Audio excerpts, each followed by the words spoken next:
All right, welcome to wrist and elbow prehab rehab. If you've got anything going on here with the forearm all the way up into the elbow, you're gonna wanna pay attention.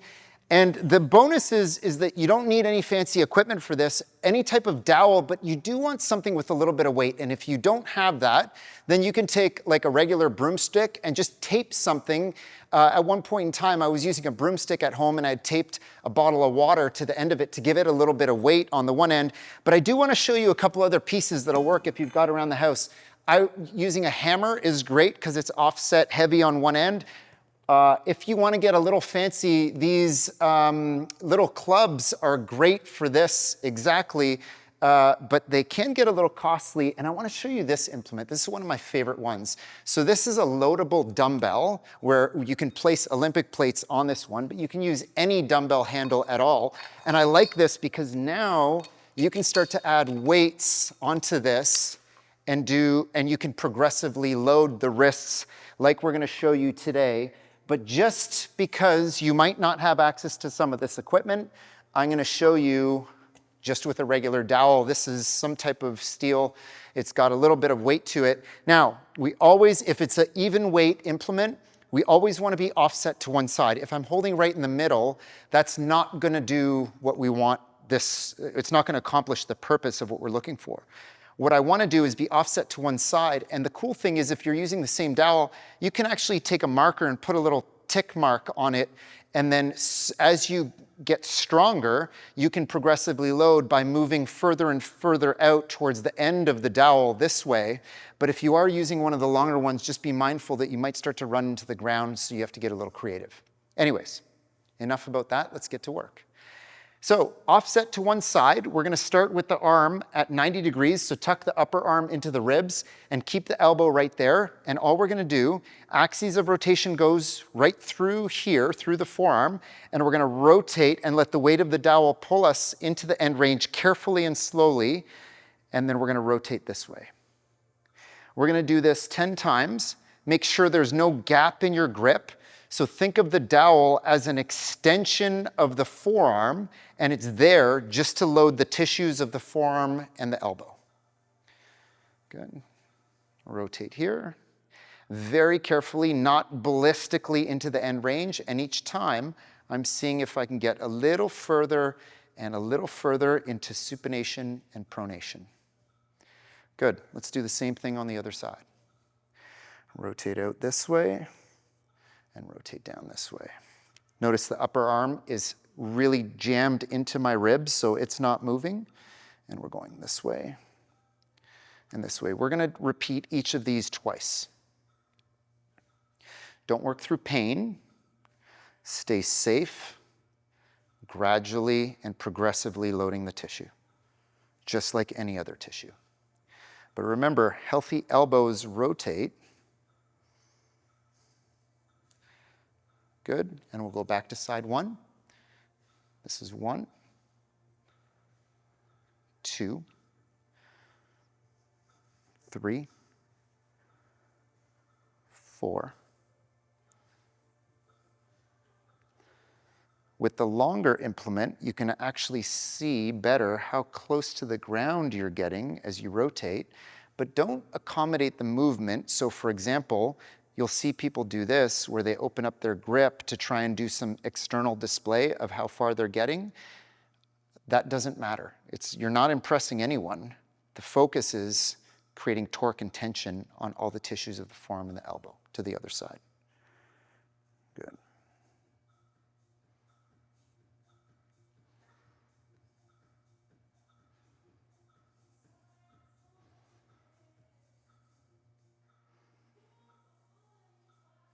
Excellent.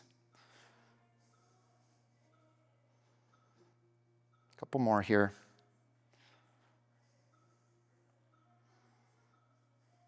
Beautiful.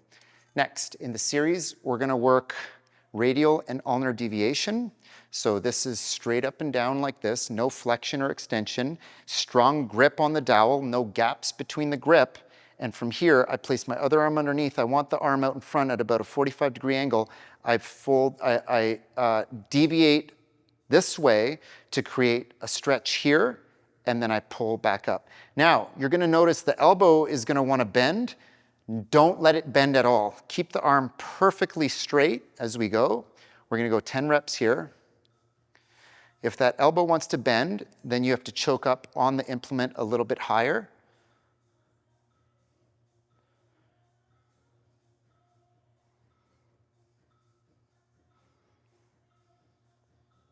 Should feel this area starting to light up, and we'll go same thing on the other side. Elbow locked, other arm to support underneath.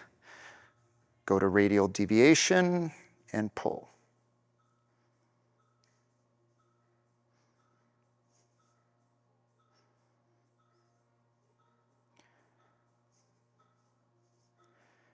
Eight, 9, 10. Again, be mindful that elbow isn't bending at all. We'll go back to the other side. 10 repetitions. Good. As far as you can to feel a stretch, and then pull.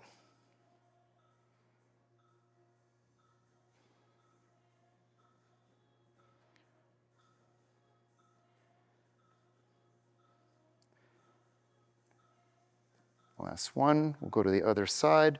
10 reps. Forearms starting to burn a little bit. It's beautiful. I like switching things up when I'm training the grip and the wrists and the elbows. Typically, I'll stay with the same implement for a few workouts in a row to see if I can progress it. And then I like to switch things up and choose implements that have varying grips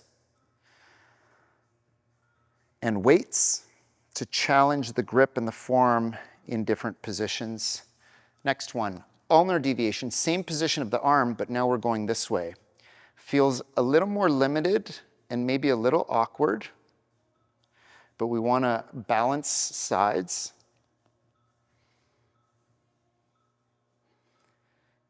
And if you're doing this well, you might even feel, just by contracting the underside of the arm, you may feel a stretch in the top, that area that we just worked. Again, just make sure that you're not flexing or extending from the wrist, that you're moving laterally only.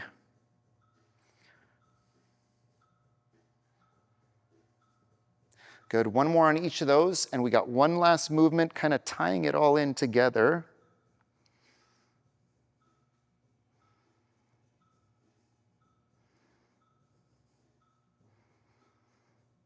Good, this is another one of those where sometimes a shorter implement might serve us better because you could start hitting the ground if the implement is too long.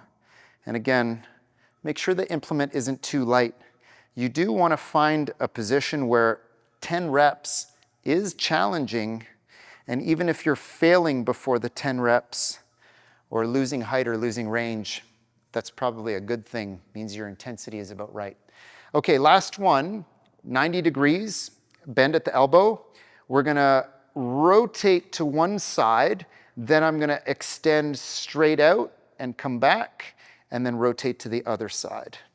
And straight out and come back. Here, just again, be careful as you're entering and exiting the end range, but understand that healthy elbows rotate. And the reason I really like the addition of this movement is now we're going rotation through extension and flexion. Good.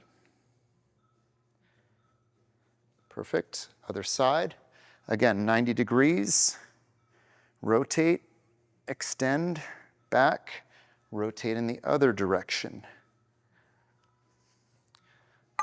Whoop. Hence the long dowel. Be careful what's around you. And the other thing that I want to make sure that I'm not doing here is, especially when I go into pronation, that I don't flare the elbow.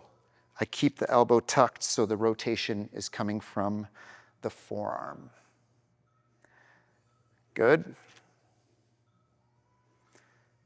Nice. Keep that elbow in line. We'll do one more on each of these. You can use this in a couple ways. I like to use these as a warm-up before I do a heavy pulling day. if you are doing it as a warm-up, then we definitely don't want to go to failure, in my opinion. I like to use it just to get some blood flow, wake everything up, get everything feeling well. If you're using it because you feel that you really need to work on this and this is your weak area, then you might consider putting this at the end of your workout and really loading this, going right to failure and fatigue.